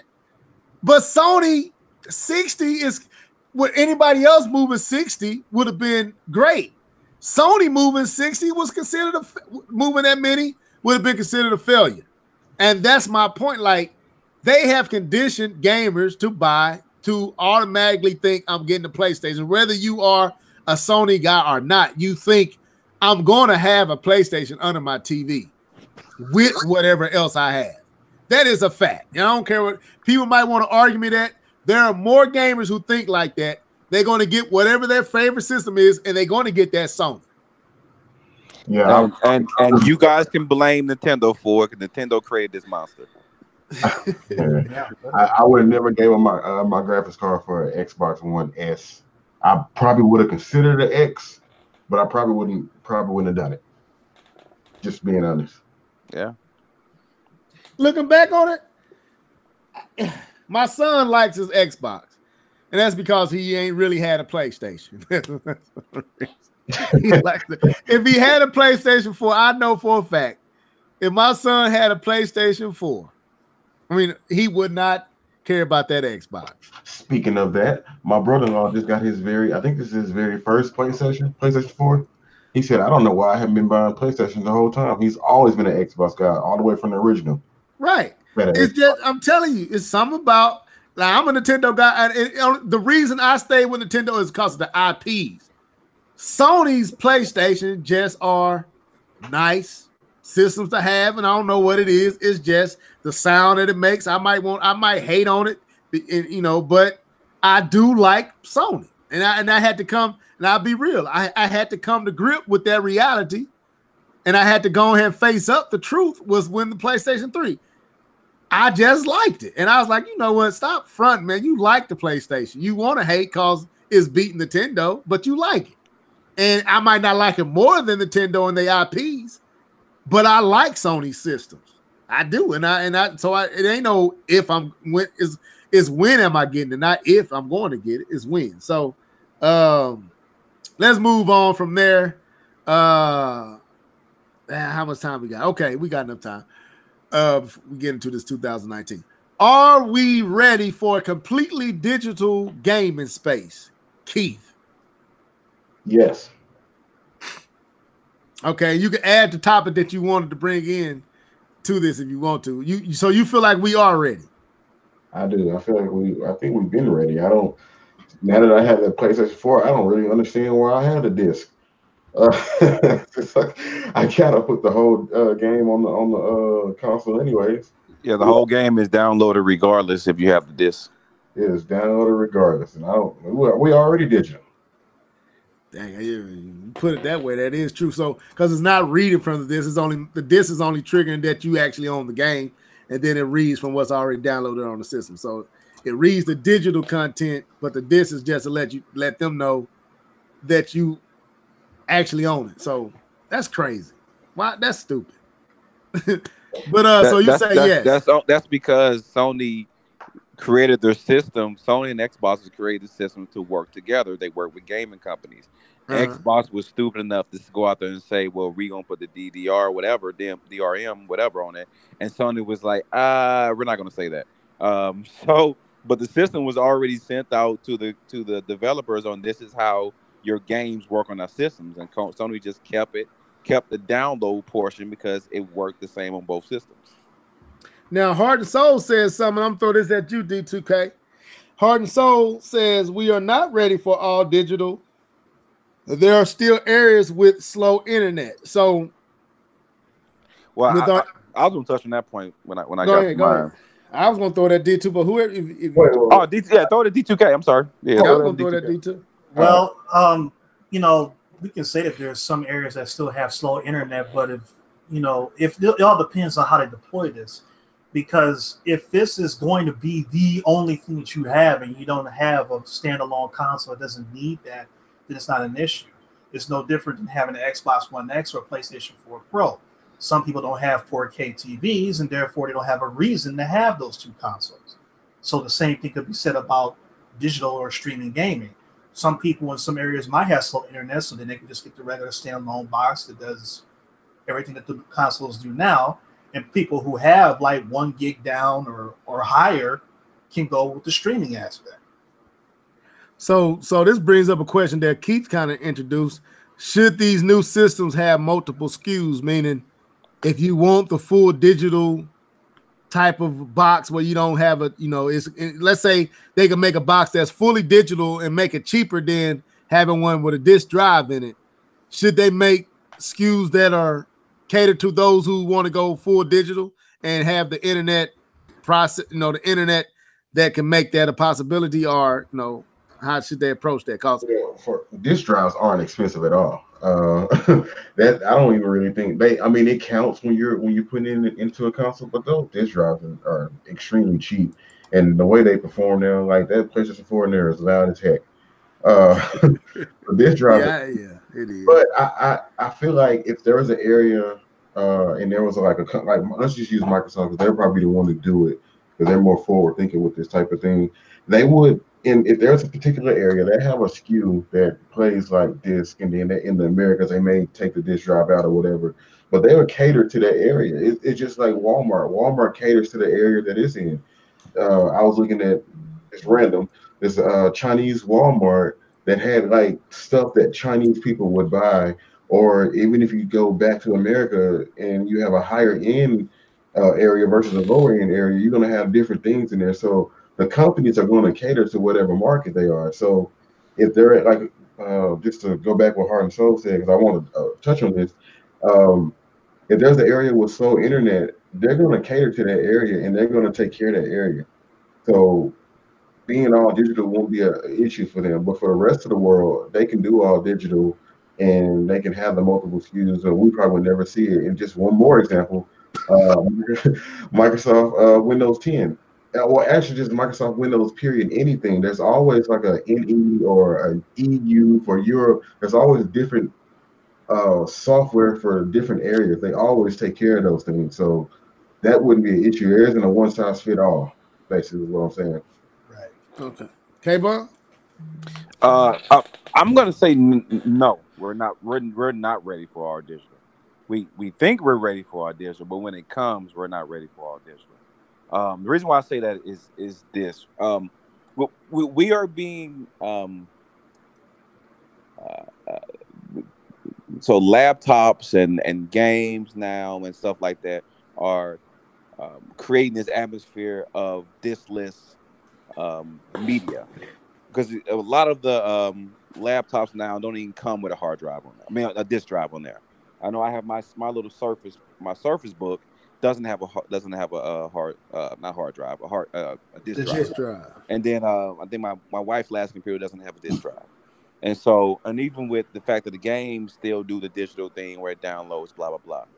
So it's conditioning us for that, but we're still not ready for that reality. I still think there's a still it still has to be if there's anything that's going to move towards that digital. I think there has to be a hybrid first. There has to be. I know we kind of have hybrids now, but even more so where you can actually get a system that's full that's no disk. And I think once we get there, then we can move that direction. But I think I don't think there's a time that we can go full digital at this point because America is actually the worst when it comes to internet because of the way we've capitalized our market monopolized. There we go. The market when it and comes to capital is or you got yeah you saying both is right, yeah but I was going ahead. where we've done our Capitalism.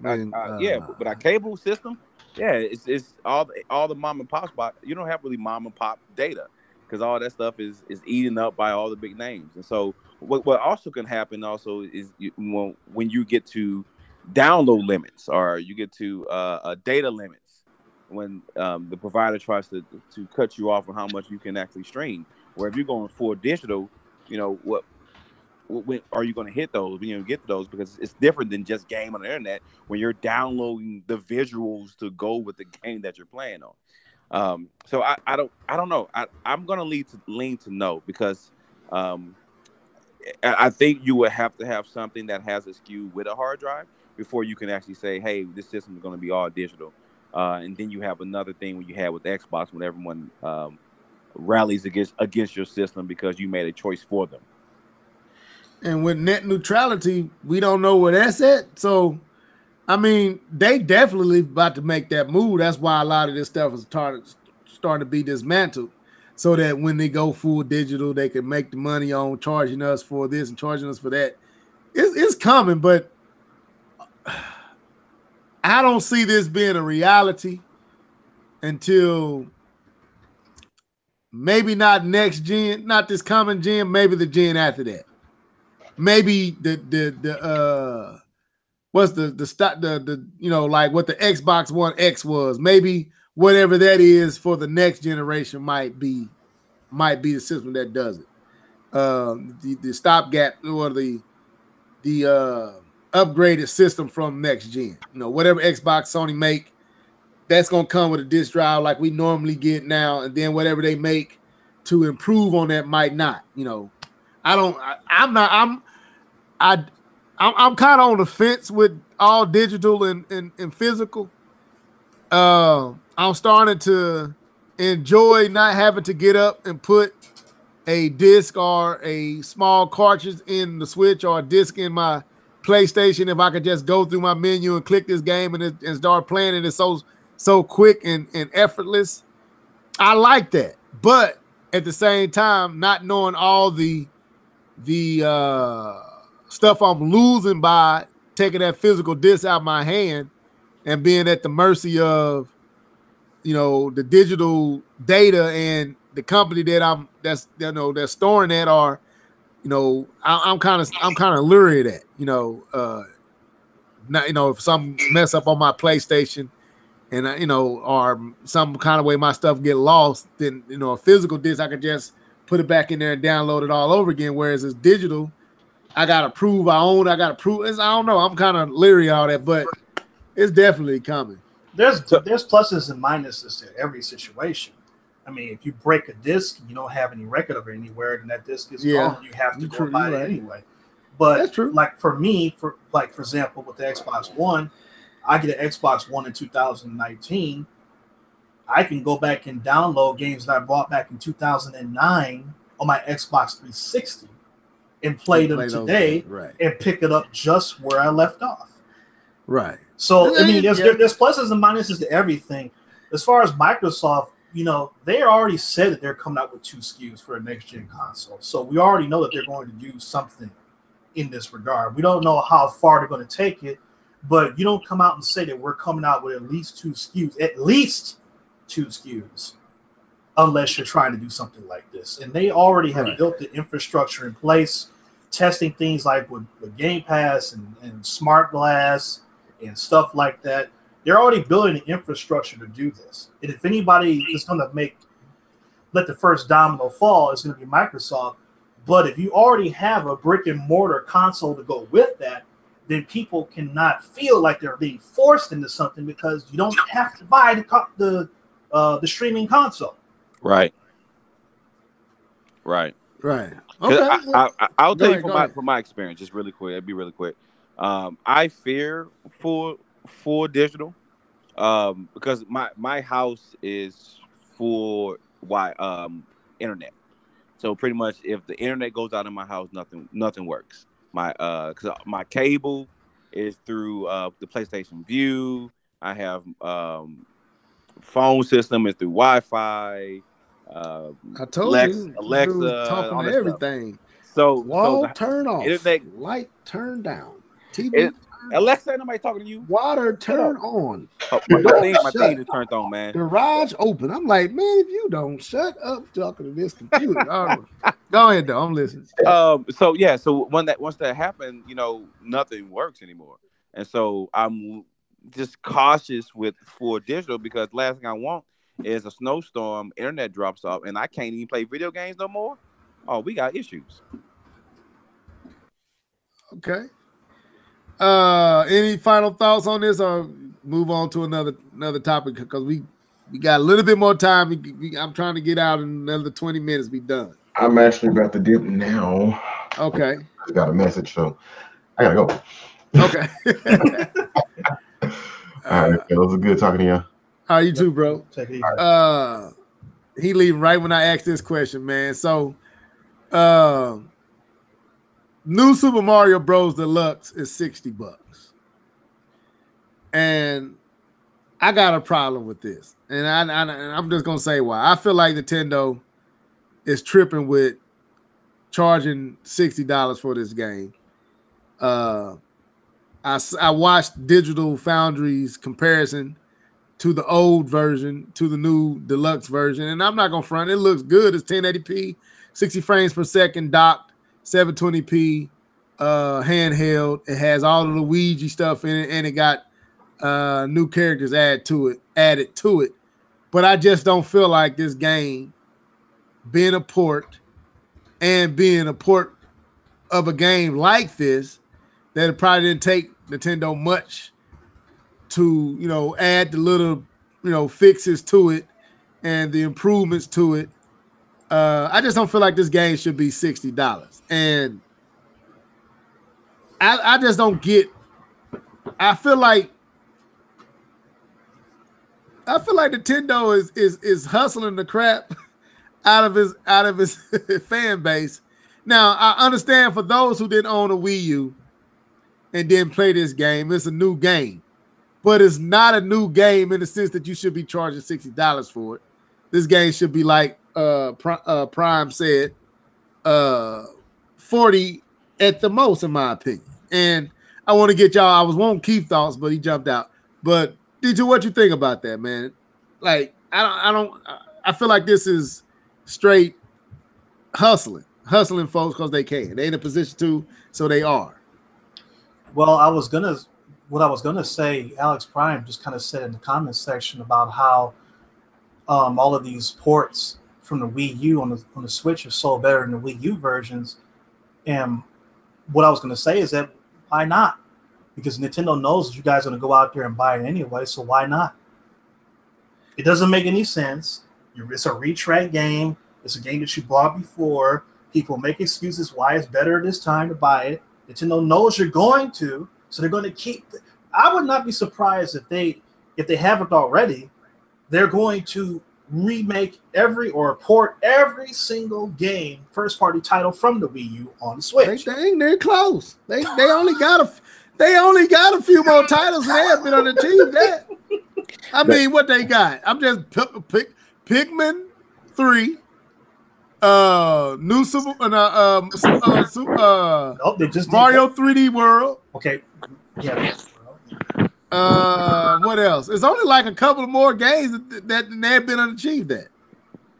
Because just about every game that came to the Wii U first party wise is on the Switch.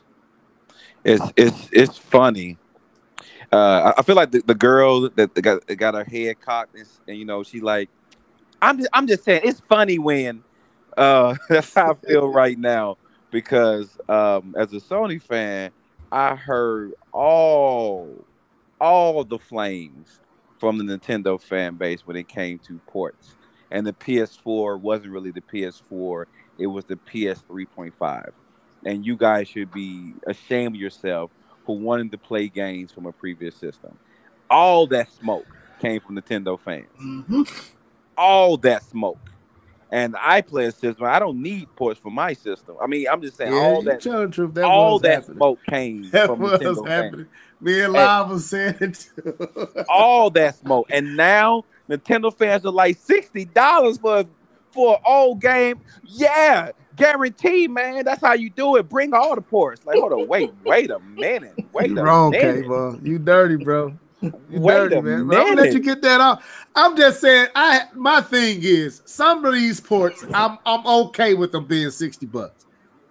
I don't believe New Super Mario Brothers. It was $60, worthy of $60 when it first came out.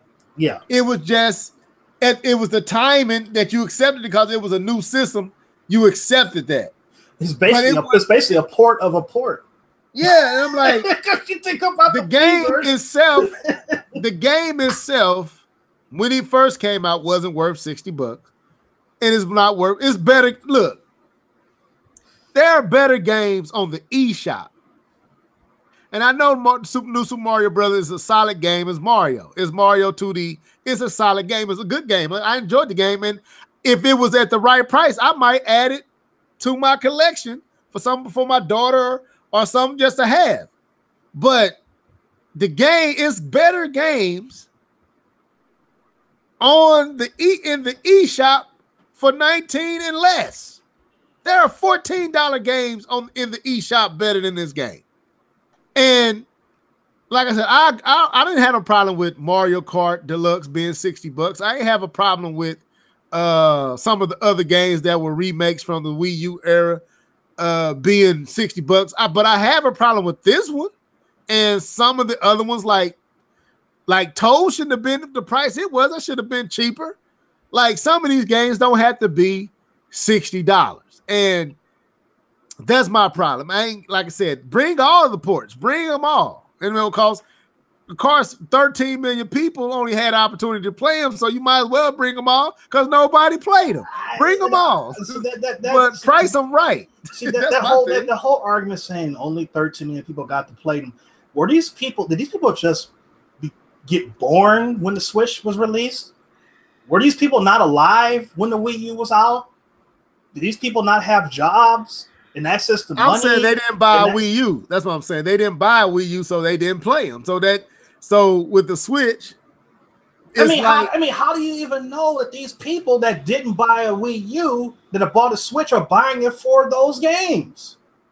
I'm not saying they're buying. I'm not saying you. I'm saying the people that use this as an excuse. A lot of people are buying the Switch that didn't buy a Wii U for the new stuff that's coming out on the Switch, for the new games, for the Zelda Breath of the Wild, for the Mario Odyssey, for the Pikmin or the Pokemon, and in anticipation for Metroid but these ports aren't selling though. That's my thing. Like, I agree.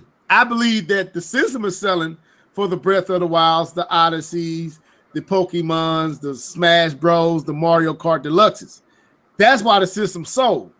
But these ports from the Wii U are selling in the millions. So they buying them too, you know. And and you have to buying remember that a lot of these people that are buying Switches were people who were already Nintendo fans anyway, who were too ashamed to buy the Wii U because it was so terrible.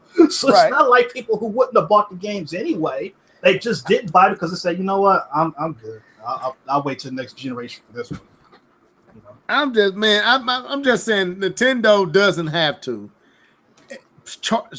price every game because it's first party and it's theirs at $60. That's my point. Some of these games will be attractive titles if Nintendo will put realistic price points to them rather than it's our game and we gonna charge you 60 for it. Like, I ain't buying no port for no $60. I'm not getting it. I don't think that any port or any console should be more than $39.99. Be perfectly honest with you. I'm with that. I don't care what console it is. I make some caveats for certain titles if they like Mario Kart Deluxe, putting the improvements on it. I ain't doing that. Nope. I'm saying me. I'm with you. I'm saying me. I ain't saying you. No. It's just you know, its SKU is already out there. You know, it's double dipping at this point. It's greed at this point, because it's not like it's difficult for you to put those extra stages and extra skins and stuff like that. The game is already made. Okay, you're just basically touching up things. You can have a skeleton crew of people go in there and put that new stuff in there. So it's not like it's a whole lot of work or money that goes into putting this new stuff in a Mario Kart Deluxe or something like that. It's not like Splatoon 2, which was port-ish. I mean, there was enough new content in that game not to call it a port. Right, that's what I'm saying. But you talk about stuff that is basically a port with just a couple of new things here and there.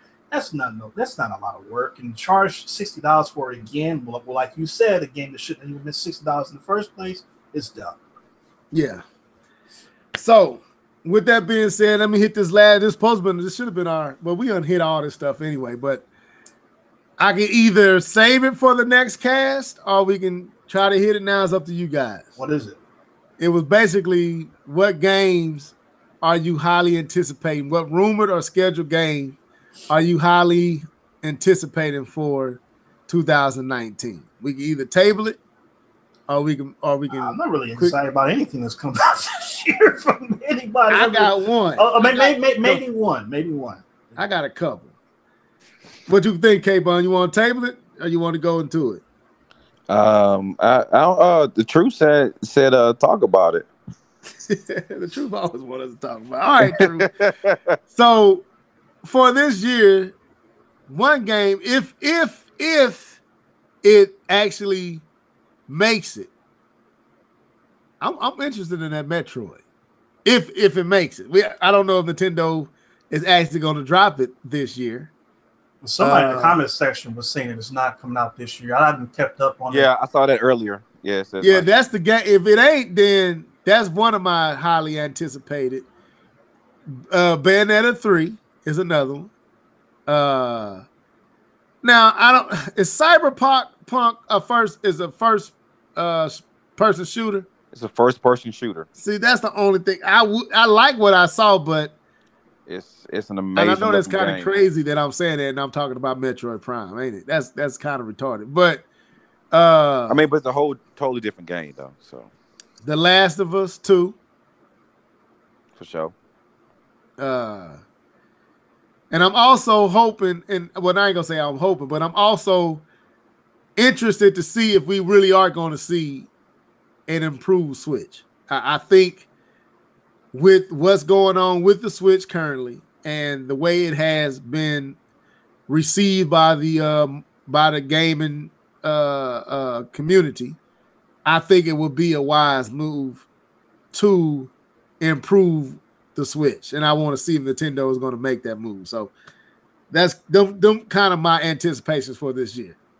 I don't expect much from Sony this year, especially with them bowing out of E3 and saying they're not coming. I think Sony is going to go quiet. They have moved the units they want. They're just going to sell the games and third party.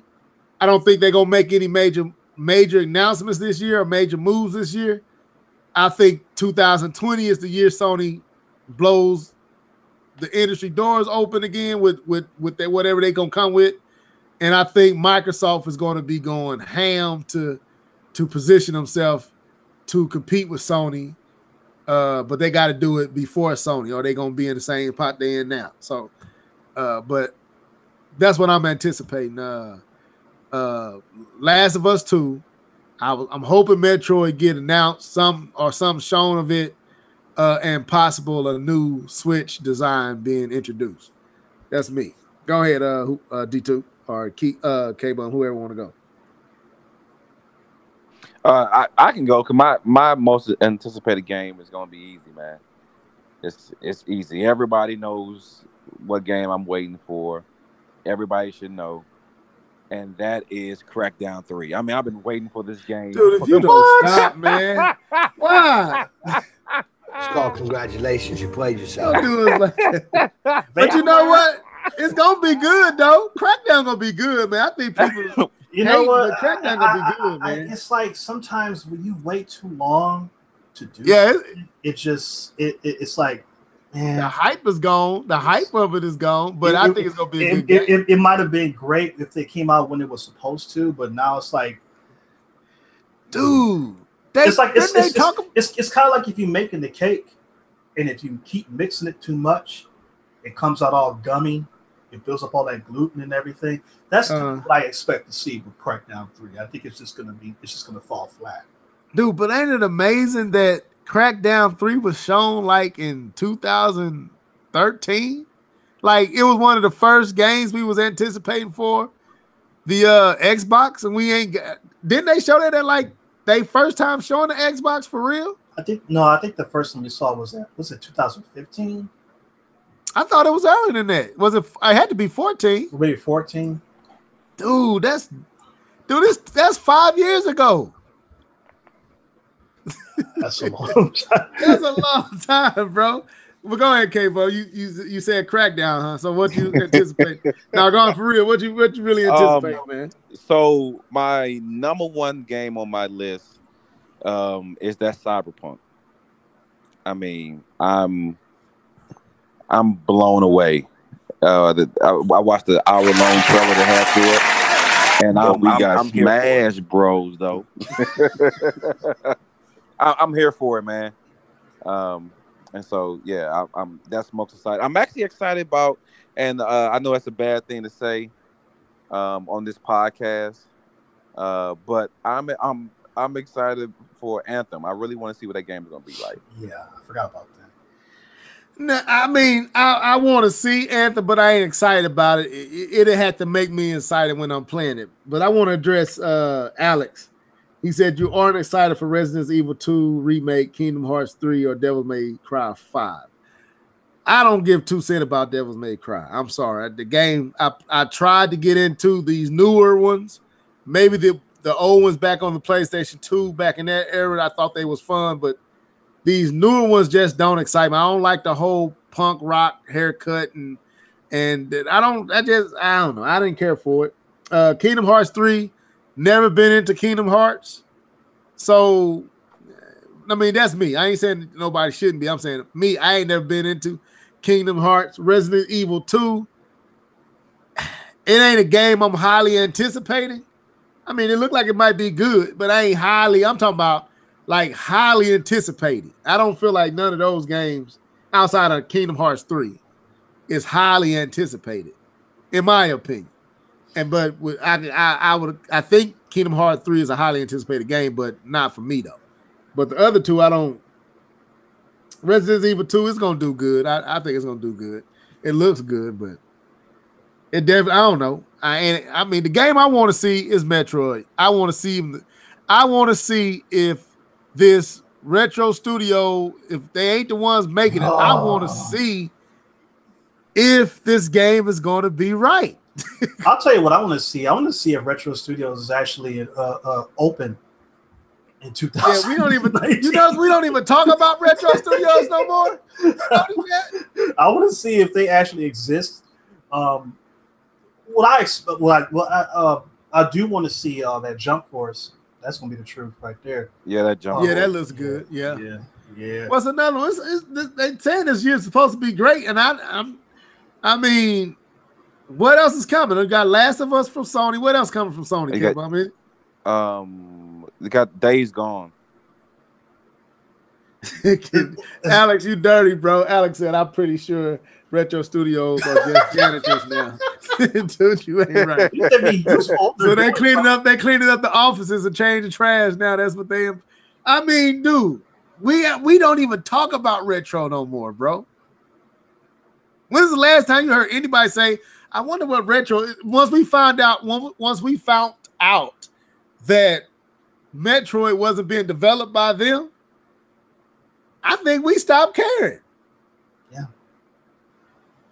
But go ahead, keep on. You saying something. Go ahead. No, I was saying that you just said Days Gone is the other Sony game. Okay, Days. Oh yeah. What about the samurai game? Oh, there you go. And there's two of them, one from Sony and Microsoft. I don't think that's this year. Are them not coming out this year? Is it this year, the samurai game? I don't know. The reason why I said I don't know this year because we haven't seen another video on it. I know Cyberpunk. They said this year, but I don't think Cyberpunk is said to be this year. I don't think it is though. I think it's gonna get delayed. But I'm referring to Ghost of Tsushima. I believe. Yeah, I know what you're talking about. We haven't seen anything since it was initially showed. So right. No, you know what? We did see another video. You're right. We did see another video when he was fighting one of his friends. We did see that. Yeah. It may be this year. You know what? I forgot about that. It may be this year. You're right. Yeah, I don't know. I know they showed two samurai games, one for the Xbox and one for Sony. I think both look good though. The Sony one looks absolutely. I think that's absolutely beautiful. But I don't know. I also see on the docket that the Star Wars Jedi Fallen Order is supposed to come out this year. And some of these games ain't gonna make it this year, man. I'm sorry, that's a lot. Because you look, Bayonetta 3, we think gonna get announced, possibly maybe because they talking about the people over there. What's the name of that studio? Platinum Games. Platinum Games has been saying stuff on Twitter and all that. So people anticipating a big announcement from them at some point this year. We hopeful that Metroid get announced. We also got a Pokemon that's supposed to be being announced. Last of Us, Crackdown.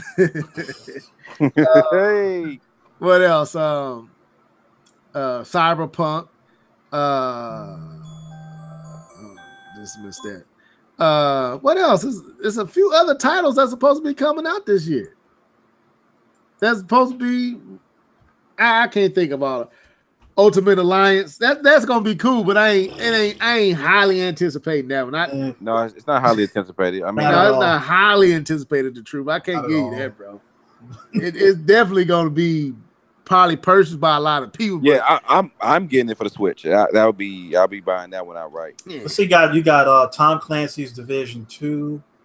But see, I don't think that's highly anticipated, man, because people got burnt out on. No, man. I think when they did the revision to the first one, K-Bomb, they gained a lot of because what's the one? Destiny. No, they did. No, they did. No, I'm not saying that they didn't. They did, but I don't think everyone is clamoring. Biting at the chops for the. With the free to play battle royale games came in and ate into that market and kind of destroyed what Destiny was trying to be, but a lot of folks seems to be liking what Ubisoft did with the original Destiny, what it turned into Division, what Division ended up turning into, not what me and you was playing, you and King Cooper, but what came after we kind of jumped off and lost interest in the game, whether the game developed into, a lot of people seemingly bought into that and the game started selling like crazy.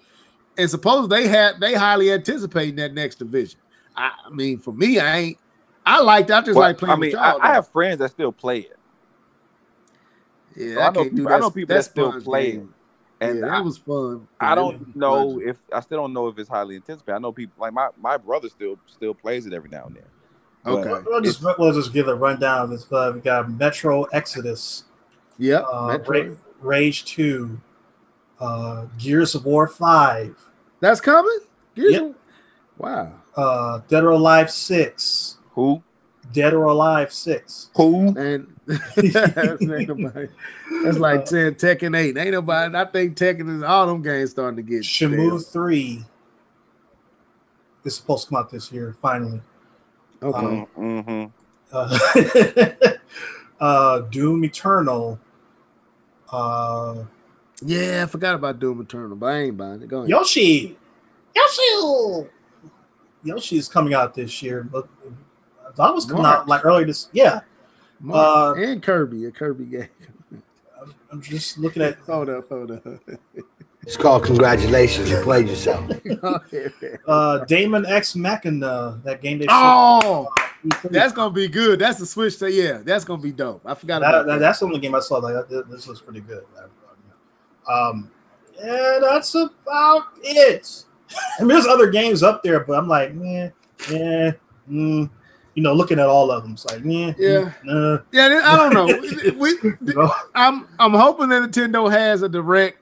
I don't perceive. I'm just be honest with y'all. I know a lot of people is anticipating Sony to make a big announcement with a new PlayStation. I don't. I think Sony already let us know that they not with a few announcements that they made recently. I'll take it a step further. Is I think that the announcement that they made at CES regarding the GPUs, the AMD, kind of made it seem like that we won't hear anything about the PlayStation 5 or Xbox Scarlet until next year, because everybody was anticipating that they will unveil the Navi GPU architecture, but instead they announced a variant of the Vega architecture called the Radeon 7.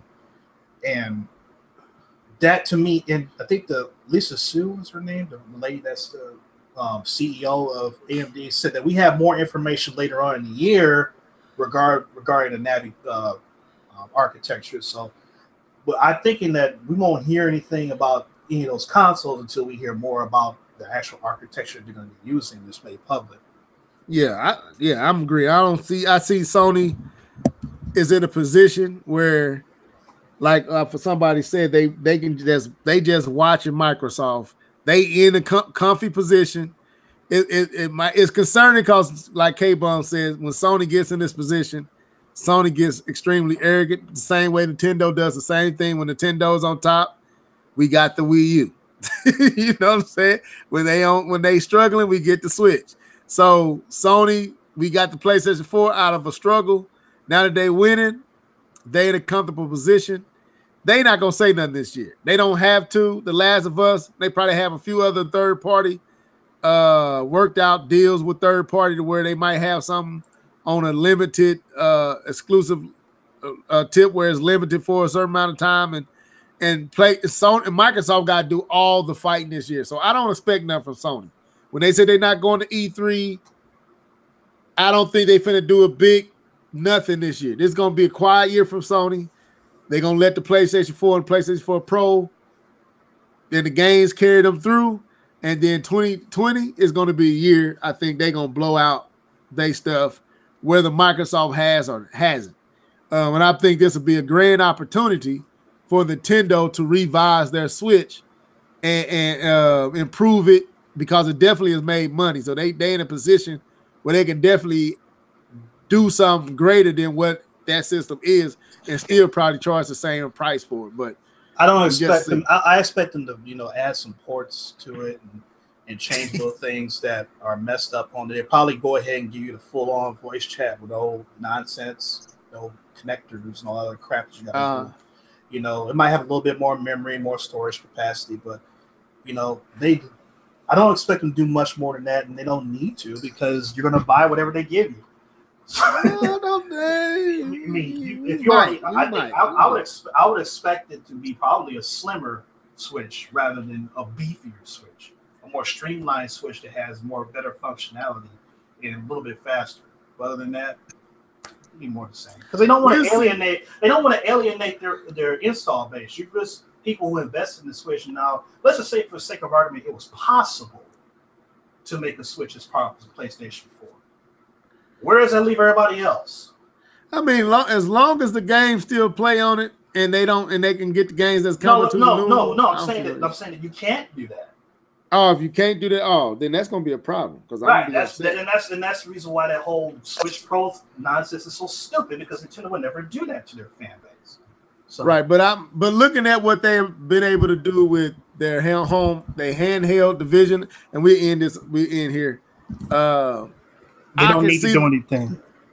I can see. Well, I'm just saying with what they did with how you could play almost for a long time. Like I got my daughter a 2DS this Christmas, and you can play the 3DS games, the 2DS games, and the DS games, all on there. And they got the newer 3DS, and you can play all them games on that. So if Nintendo followed that template, I can see it not affecting their base because they added in a new system that's a little bit more powerful.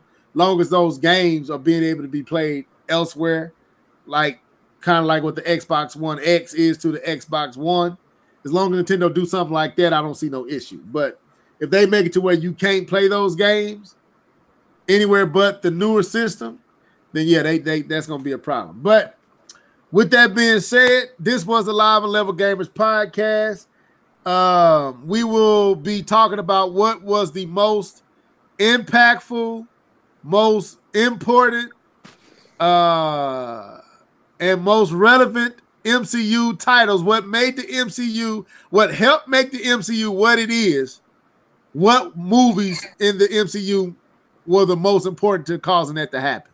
So we're not talking about your favorite. So if Captain America Winter Soldier is your favorite, but it didn't do anything to make the MCU what it is, then that's not what we're talking. We're saying the movies that help make what the MCU is currently what it is. We're going to definitely hit that. That's going to be primarily, we're going to kind of step away from the games a little bit and get into this because I wanted to have that conversation this time, but I felt like for the first podcast, we should talk games. But so stay tuned next week. We'll be back, hopefully with all the crew here. Any final words, K-Bomb? Got smashed, bro. But we got Smash Bros though. You got that coming in the mail, right? You said no. I haven't sent back. What's that Mario Kart? I gotta send. I ain't sent that back yet, man. You don't play no kart, man. Why you need to go and send that back? You don't even play kart. I know, man. But we also need to talk about what we talked about when you was over here. It was about the similarities with like the menus of Nintendo games. Oh yeah, we could do that too. K-Bo, you dirty, man. You dirty, man. Hey, you didn't even have a hook up. Yeah, I did see it. Nintendo do got some basic generic menus. Basic. But you know what? I like them though. Man, it got some straight Windows, Sony, Ericsson phone title screens on there, man. I like it. It's simple, but it's to the point, man. Yeah, but yeah, we can talk about that next time. We can talk about that next time. But anything else? D2K, any final words? I know you normally don't, but I ain't wanted this. You might be on a new leaf 2019.